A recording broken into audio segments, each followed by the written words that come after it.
Yo, what's up? Welcome back to my channel, Automatic Works. So,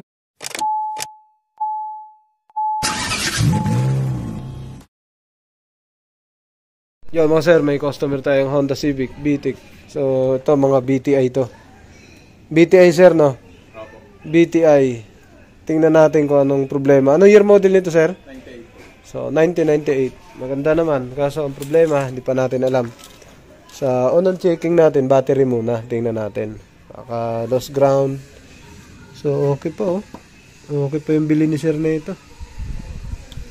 Hindi pa siya makalawang, dito pa lang oh. Makikita mo na siya magandang pagkaalaga ang gumamit na ito. Ngayon, pag pinaandar siya, pag nag-aircon, gaya ng dati, gaya ng mga pumupunta dito Honda Civic, nag-idle drop. Okay, tingnan natin. Pwede kasing wiring, sensor, pwedeng mga hose, yung mga ganito. Dapat walang sibak yan, walang mga biak. Tapos PCV valve, dapat gumana. So, paandarin natin, tingnan natin lahat ng wirings.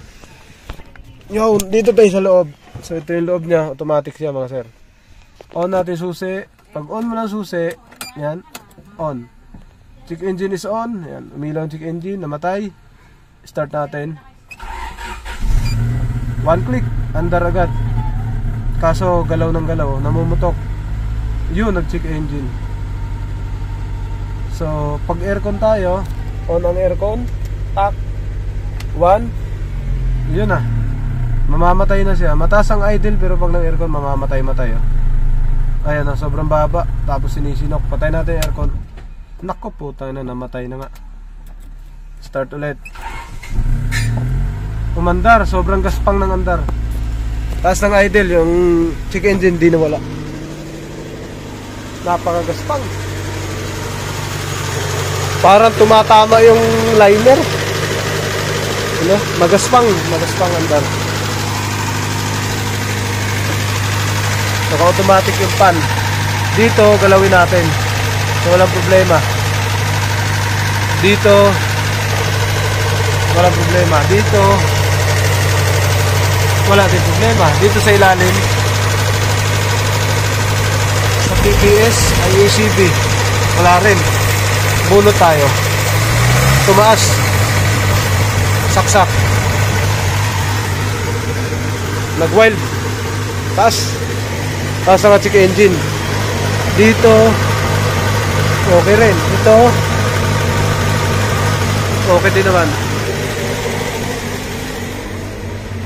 Walang control ang IACB pag ganito. So gaya ng dati, pagka ganyan malinis naman, unahin natin check upin yung ECU. Yan mga sir, malinis ang sasakyan ni sir. Tapos nagwawangwang. Puntahan natin yung computer box. Dito muna, basta mga Honda Civic, dito muna tayo sa computer box. Yan yung sitwasyon niya ngayon. Medyo may mga tubig, watermark. So ganun talaga yan pag Honda Civic may mga watermark. Tingnan natin dito. So marami ng putol na wire. Saan kaya papunta to? May putol na wire, dalawa. Ayan, blue and white. So, tingnan natin kung saan. Buksan natin to. Mas mainam. Yo mga sir. So, buklasin muna natin to. Ano makita natin dito. Mga sir, ito yung ECU ni sir. So, sa nakita ko, actual check up, okay naman. Wala siyang burn. So, kahit harap tsaka likod. Yan. Buo. Okay. So, lalayo tayo dito. Magto-troubleshoot tayo sa makina.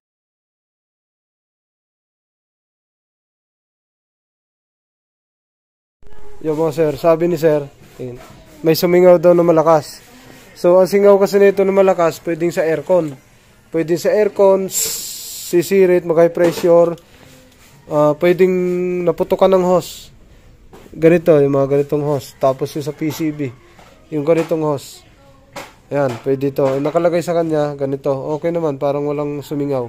So subukan namin. Subukan namin paandarin. Uli. Kaso, ang problema kasi, meron siyang check engine. Dapat walang check engine. Okay? So, hindi pa yan. Sige sir, start mo. Yan, tinanggal natin, papalitan natin ng ganitong hose yung matigas.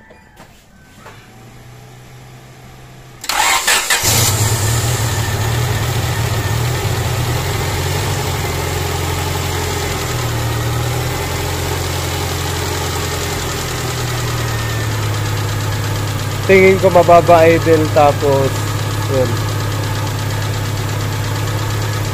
Tinakpan natin yung butas. Mababa idle, tapos rinig ko yung nagatak. Ayan o. Nag-adjust na yung distributor ko. I-resetting natin ulit yung distributor para sa idle. Anong idle dyan, sir? RPM 1,000. So tanggalin natin to. Off mo, sir, off. Buksan mo daw aircon. Bukas sa aircon. Okay. So nakabukas ang aircon. Patay aircon. Patay lahat, pati makina. Okay, so tingnan natin, baka ito yun. Ito yun, lumusot. Yan, ang laki kasi ng butas. So pwede yan, basta may lock. Yung lock na may tornilyo. Yung mga ganito, yan, pwede yan, may tornilyong ganito. Pwede kaya yung solid yung ganun. Yan, ganun, yung malaking yun. Yan, ganyan. Pero bumili ka ng maliit na ganyan. Okay, bunutin natin, saksakan natin yung bagong hose. So ito, yan, malaki masyado butas. So tinanggal natin to mga sir. Ito, kasi isasalpak ko to rito. Yan o, napakaluwag. Ang luwag niyan. So sabagay vacuum to, pero maluwag yan. Humihigop ng hangin yan dyan sa mga butas sa gilid. Kasi maluwag siya. Ang ilalagay natin dyan, itong masikip. Hindi rin pwedeng malambot. Yan. Pag masyadong malambot, nilagay natin dito. Pag mainit kasi ang hangin, mapipit-pit to. Yan o, kaya siyang pitpitin sa kamay. Mapipit-pit yan. Yan. So hindi pwede rin. Pwede rin siguro yan pang tubig siguro. Pwede yan. So papalitan natin ng ganitong hose matigas. Yan o. Kabit natin to. Kasi tapos na o. Ayan. Ito siya. Dapat hindi talaga siya nahihigit o. So vacuum to, pero dapat walang butas dito. Kasi hihigop yan doble. Dito higop. Higop din dyan. Salpak natin to. Tapos ito kakasya naman yata. Ayan o. Maliit lang ang butas nyan. Pero makapal yung rubber. Dito. Ayan. Sana pumasok dyan. Kasa natin to. Yung mga sir, naikabit na natin yung hose. Yan o. Matigas yan. Papunta sa ilalim. Sa PCB. Testing natin kung mag-weld yung andar.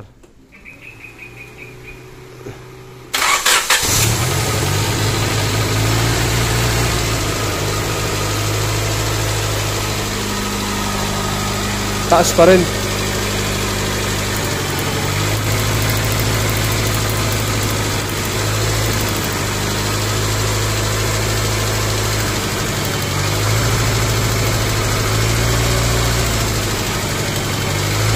Parang wala. So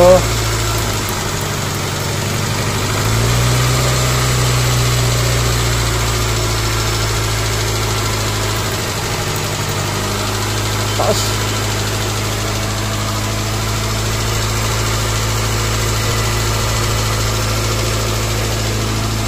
Okay, mataas pa siya, mataas.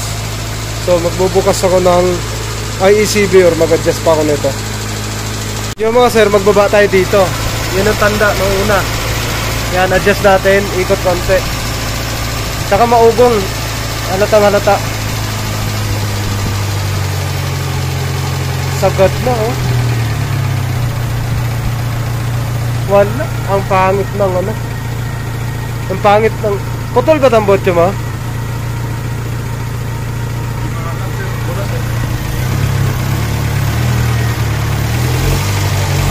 Patay oh. Malata. Oh. Sa dati. Yan. Check natin.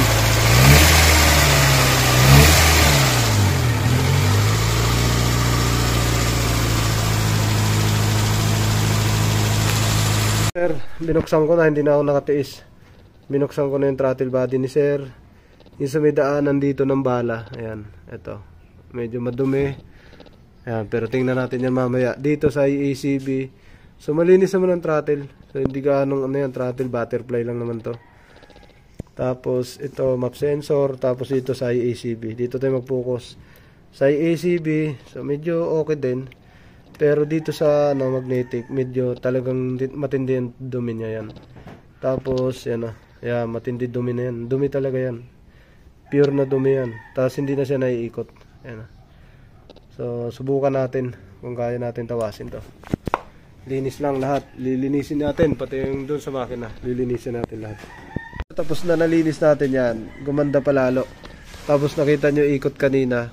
So, tuloy-tuloy na ikot. Dito ang dumi. So yan, nilinis natin pati dito, ilalim. Yan, pati dito, yung stopper. So, kabit na natin to. Para isaksak natin. Subukan natin kung yung idling niya is nagwa-wild pa rin.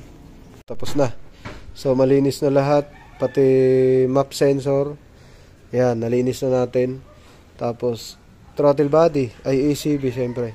So, salpak natin. Subukan natin kung ano magiging sitwasyon niya. Mga sir, naikasa ko na. Yung i80 na lang yun nandun. Naikasa ko na lahat. Ito yung i80. Naisalpak na natin lahat. Yung throttle body, IECB. So, papaandar ako. On mo susi, sir. Tingnan natin kung nagwa-wild pa siya. Start.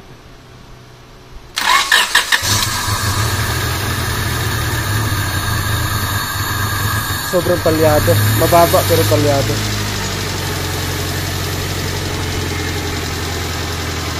Yan. Malagatak ang makina. May tunog. Ha? Ano no? Airconan mo. Naka 1,000 daw idle mo, sir. Yung mataas pa yun, no? Ha?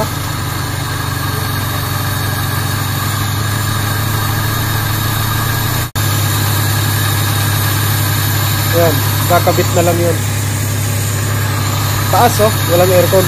Nag-aircon na, tumaas. Walang aircon, 1,000. Adjust na lang tayo dyan. Magbabago pa yan pag nakasalpak yun. Patay aircon.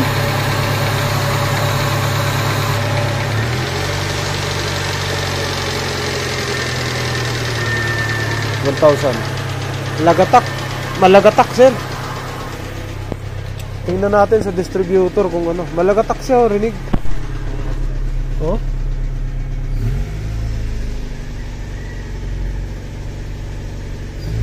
Pumipigil, ah. Off aircon. Lagatak. Babaan natin ang distributor. Doble yung hangin niya, eh. Red, malamig pa, mga sir, yan. So, bumaba na siya ng 1,000. Naka-check engine. Kakabit natin yung i80 mamaya kung mawawala yan. Mababa na siya. Ayan o. Wala pa tayong ni-reset, ni-sineting dyan. Rev.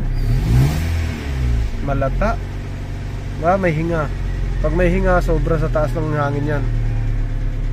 Ayan, bumababa na siya o. Kaya nating ibaba yung mga sero. Wala tayong inapakan. Ngayon, buksan natin ang aircon. AC, 1, 2. Ganyan lang. So, tumataas pa siya, mga sir. Lumalaban pa. 3, 4. Yan, tanggal yung mga dumi. Yan na, hirap na. Nahirapan na siya. So, mababa pa kasi yung init niya nasa pinakababa pa. Yan yung hangin. Ngayon yung idle natin. Naka-aircon tayo sa gal. Okay, off. Salpak muna natin lahat. Yan. Okay, off. Malagatak. Lakas. Adjust ko muna distributor. Malakas to.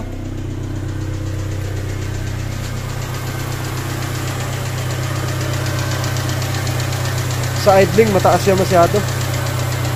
Wala tayong gamit ha, pero natataasan ako sa idle.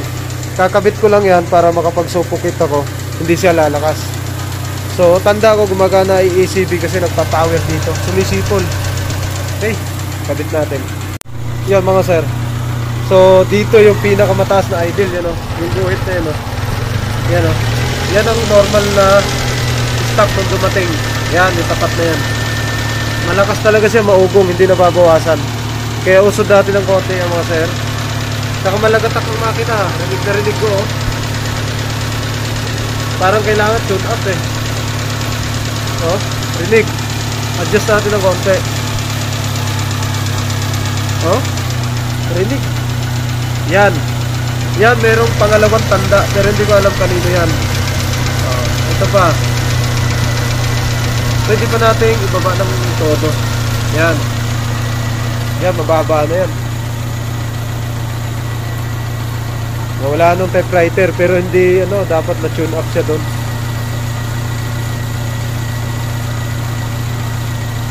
Puto lang ng botyo yata eh. Sa gitna. Ibang iba.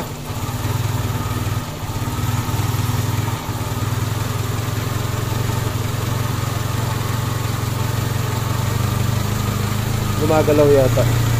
Save natin. Sa pinakamababa, papatest drive tayo. Yung mga sir, butas yata yung tambotyo. Rinig na rinig oh. Butas dito. O dyan sa gitna. Dito yata banda eh. Yan, butas.